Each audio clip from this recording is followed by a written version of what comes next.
The modern refrigerator is an incredibly fragile appliance. The exact moment a power grid fails, your fridge starts a very short countdown, and in under 24 hours, it becomes a completely useless plastic box. Without that constant hum of electricity, the internal temperature spikes. Within a day, fresh produce wilts, dairy spoils, and most importantly, life-saving medications like insulin degrade in the extreme heat. The standard reaction is to rely on a gas-powered generator, but those machines depend entirely on an intact supply chain.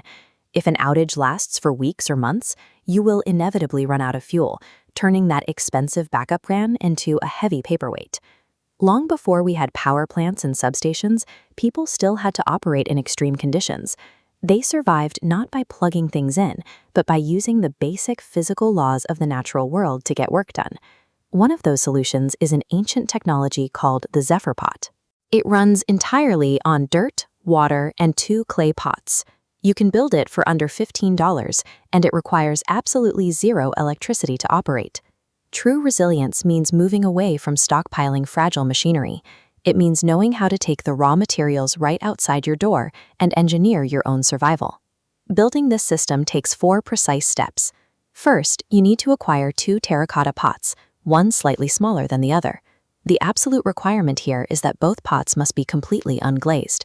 This diagram shows the physical structure of the clay. Without a protective glaze, the raw material is a network of microscopic, cavernous tunnels that allow water to move freely through the walls.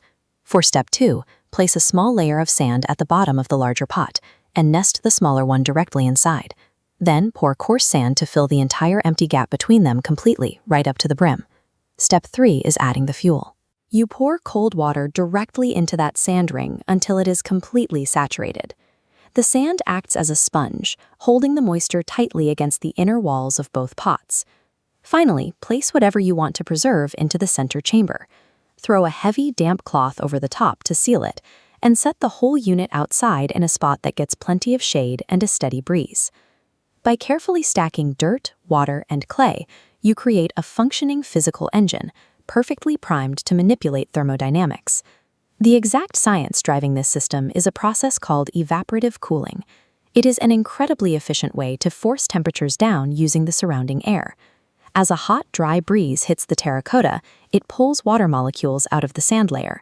To make that phase change, water absorbs thermal energy.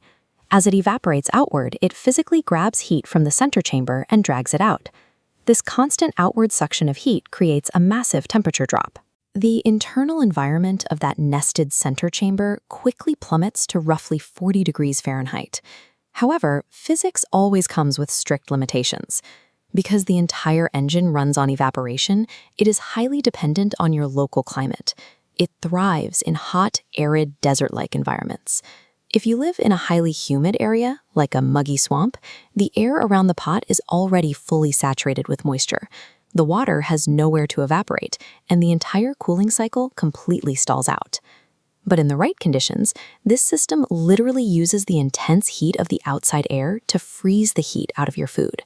During a total indefinite blackout, this little clay engine will keep your fresh vegetables crisp, preserve your dairy, and hold volatile medications safely chilled for as long as you need.